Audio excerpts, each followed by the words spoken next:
Hello everyone, it's your boy B3, here to admit I fucked up. Welcome back to another movie reaction review. So I've been reviewing lots of Universal Monsters stuff recently.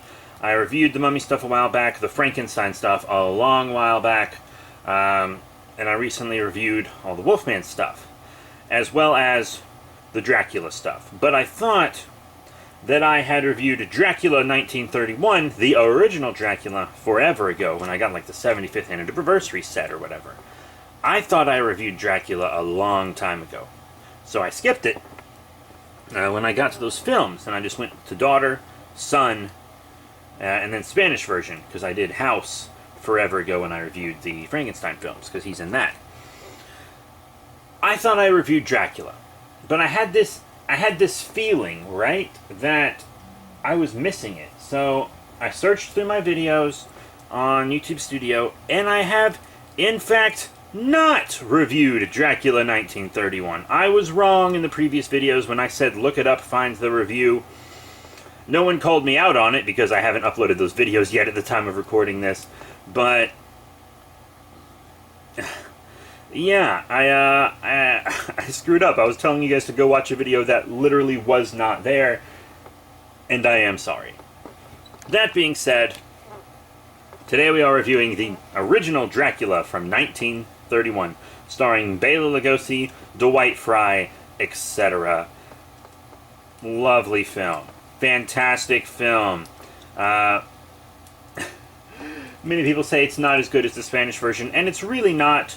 But Bela Lugosi's performance is better than anything in the Spanish version. Bela Lugosi plays Dracula, as I'm sure many of you already know. He is my favorite actor of all time, which you know if you've been following me on Twitter, because I've been posting about him a lot. And, yeah, Bela Lugosi does a great job. Dwight Frye is also one of my favorite character actors. Very underrated actor, both in his time and now, I believe. Is the case of Dwight Frye. He plays Renfield, who has a much smaller part in the English version than he does in the Spanish version, which we reviewed recently, sadly. But we will, he still does a fantastic job. Dwight Frye does a fantastic job. He has this over-exaggerated acting that he brought to films from Broadway. Very good stuff.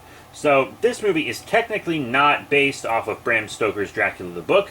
It's actually based off the stage play, which was based on the book. And no one really wanted to make this film. Filmmakers thought audiences weren't ready for it. They thought audiences wouldn't like it, which is weird considering the book and the stage play were huge successes. So why wouldn't the movie be? I don't know, man. People were like afraid to make things like this. They were so afraid to offend people back then. You think media people are afraid to offend now? Wrong, motherfucker. Wrong. Back in these days, they would like ask religious groups and be like, oh, we can't offend anyone. Now, trust me, we're not as scared of offending as we used to be. So, this film got made based on the stage play, which is why most of it takes place in like a drawing room, in like a sitting room, in a big house, because that's just easier for the stage. And you got Vince Sloan in this movie as well. He does a great job as Van Helsing. He also played similar characters to Van Helsing in both Frankenstein and The Mummy. But really the same character in The Mummy, because The Mummy is a remake of this film. But in this film, Renfield goes to Transylvania to get Dracula to move him to London, because Dracula can't get any victims anymore where he currently lives because everyone's wise to him, right? So he has to move. He doesn't take his wives. He has 3 wives. He leaves them behind. And he's trying to make more wives while he's in London, which is the whole story of the film. Dracula trying to get pussy. That's the whole thing. Dracula's trying to get more wives. So he meets these 2 women at the theater who, like, are his neighbors also, apparently. And one of them he turns into a bride of his.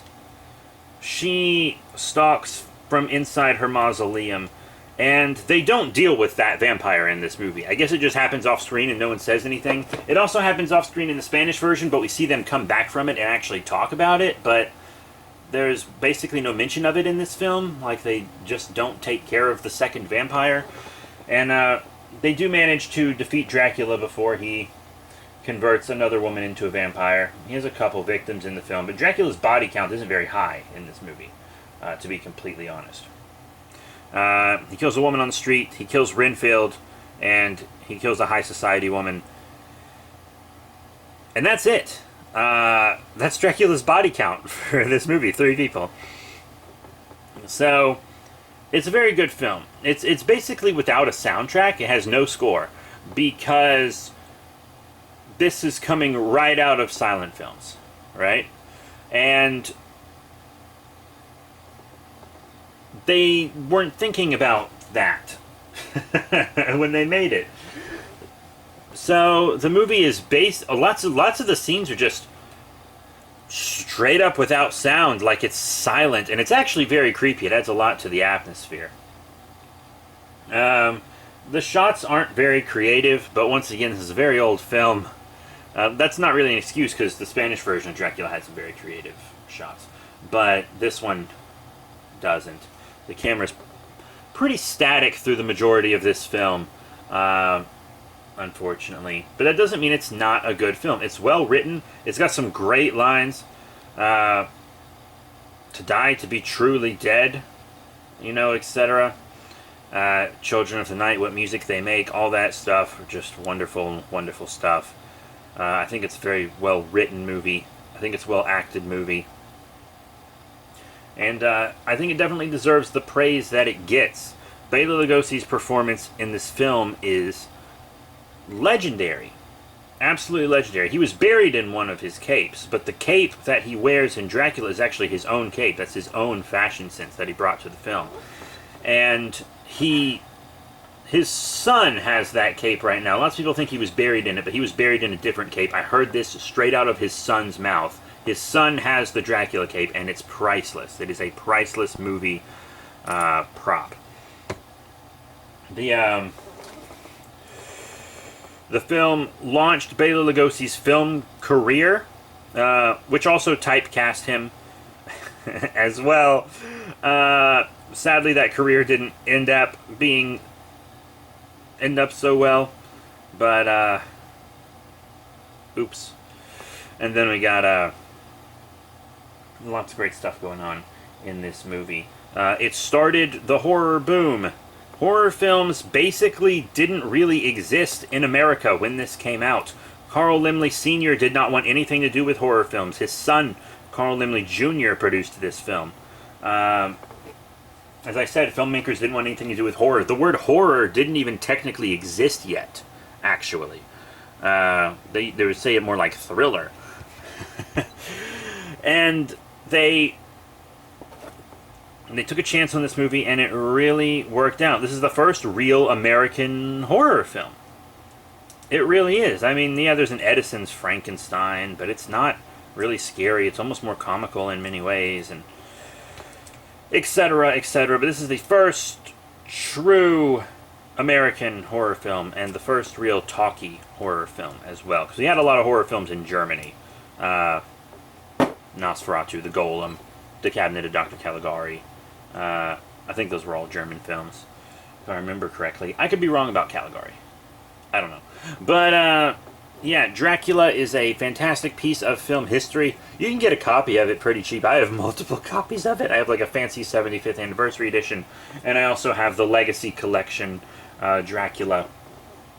Like, you can get the Dracula Legacy Collection with all the original Universal films that he and his family members appear in for like the price of a single film. So that's really nice. You can get this movie, the Spanish version, the Universal Horror documentary, Dracula's Daughter, Son of Dracula, House of Frankenstein, and House of Dracula. That's 7 movies for about $14. All in one. So definitely do that. I highly recommend the Universal Horror documentary as well that comes on the set. But that is really it for Dracula 1931, starring Bela Lugosi. Once again, my favorite actor of all time. Sorry, I skipped this film. I don't know when I'll get the Invisible Man and Creature of the Black Lagoon films to you. I've reviewed the first Creature from the Black Lagoon. I've not reviewed the sequels. I haven't reviewed any of the Invisible Man films, I don't think. Those are coming. But I'm going to take a Universal Monster break, and I'm like I have before, and I'm going to probably look at some more public domain movies, like some Killers from Space, Phantom from Space, things like that. I'm going to do Flash Gordon, Rocket Ship, etc. Lots of cheap sci-fi horror films like that. I still got these 50 movie box sets to get through and review all of those. But that's it. Thank you all once again for your support. Remember to rate, comment, and subscribe. Check out all the cool links in the description below, Facebook, Twitter, etc. And I'll see you all next time. Remember, stay spooky.